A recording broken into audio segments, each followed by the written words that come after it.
Hi everyone! Today we're gonna make kombucha, and at this flavoring we're going to use some of these blackberry kombuchas that I juice. So that's good, and also these are rose hips and ginger that we have infused overnight so that it will cool down before we use it in our flavoring. And of course, we have made some of these are the hibiscus tea that is I'm using. I'm using the hibiscus kombucha um, juice. And we are just basically, these are just a reserve. These are basically the black tea and that you still infuse in there that we're going to replace the juice once we are finished doing and flavoring our kombucha. So in this small container here, I put about 3 tablespoons of sugar here.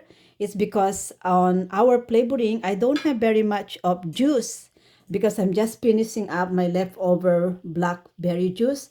So this is about more or less 1 cup of blackberry juice that is infused from pure and harvested blackberries in the garden.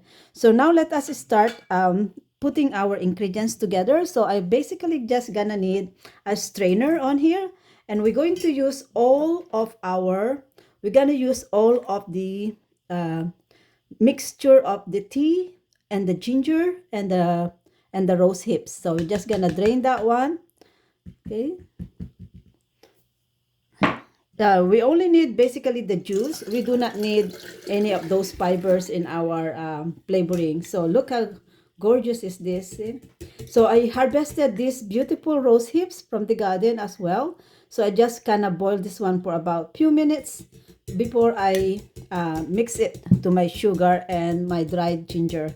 So we can get the good juice of the rose hips. Rose hip is very rich in vitamin C's, and so that's the good one over there. That's for vitamin C's. And so we're gonna use just about half of this and I need a strainer for this one also. We're gonna use just half of this hibiscus tea. We need to save the half so that we can replace the hibiscus kombucha juice that we are using. So that's basically it. That is basically our mixture for today. So now let's put together our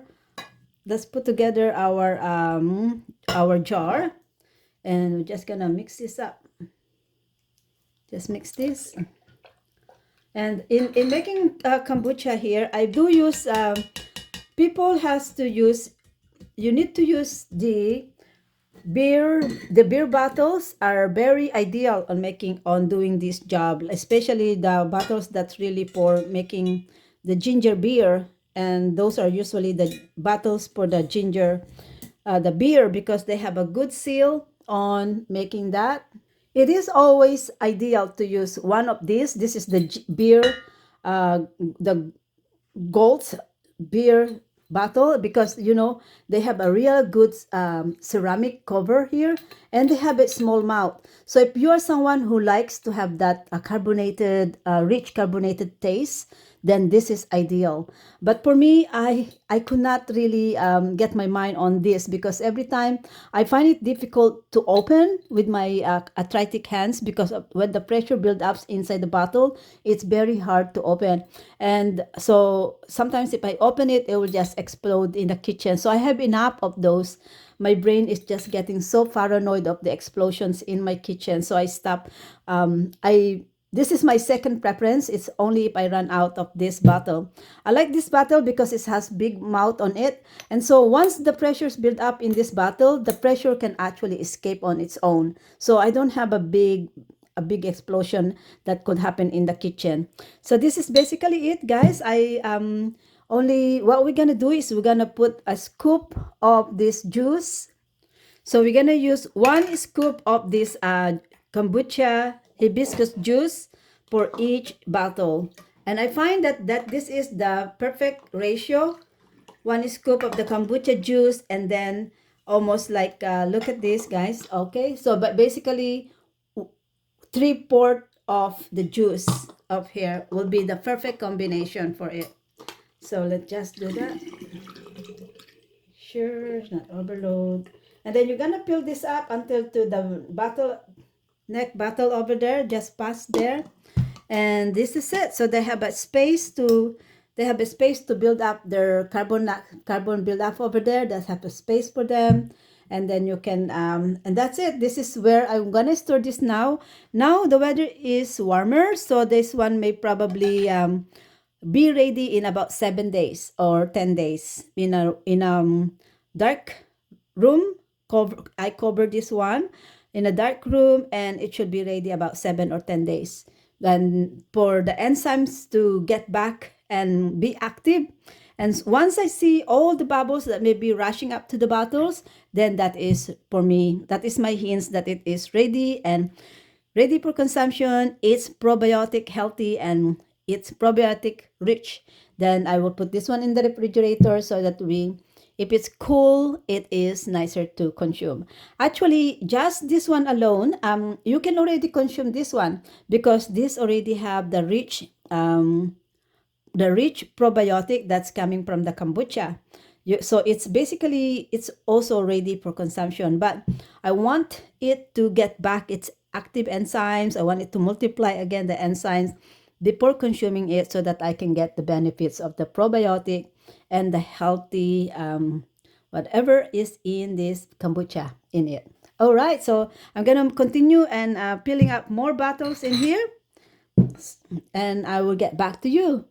So I'm just filling up one more of this last bottle here, and then we're ready to put the kombucha juice in it.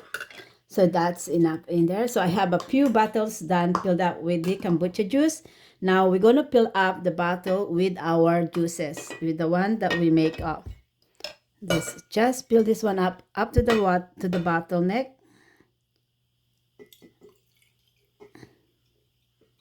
There you go. I love this one because you know what? It saves me a lot of money instead of buying my own kombucha commercially.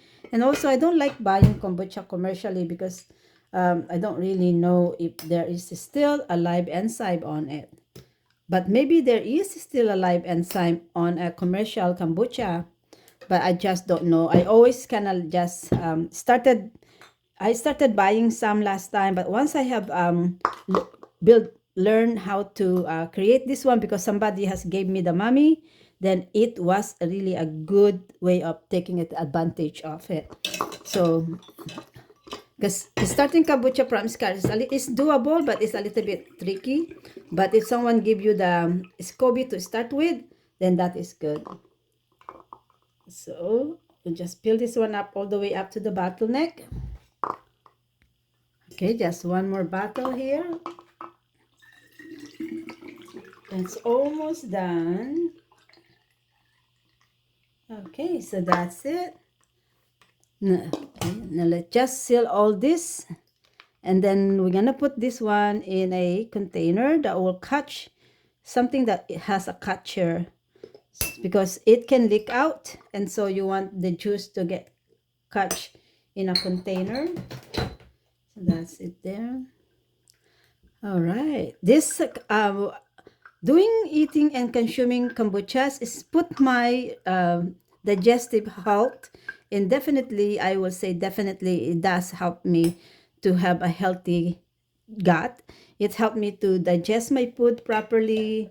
It helped me to be able to just finish up one more of this. So the last one. It's helped me to save some money from supplements because now I don't have to buy probiotics. I don't have to buy enzymes to help me digest what I eat. And I don't have to buy some fibers, supplement fibers for my regularity. That's all being replaced by these kombucha juices. So that's one, I guess. All right, so that's it. So let's just cover this one up. And this is how I'm gonna store them. I'm gonna store them to a small location, to container like this, so that the juice can be catch something. It can build up its pressure in the bottle, but they can still escape, and the juice can still be caught in the container. So it's not messy. It will not be messy to where I keep it. So this is it, guys. This is the Blackberry kombucha flavoring. Bye for now.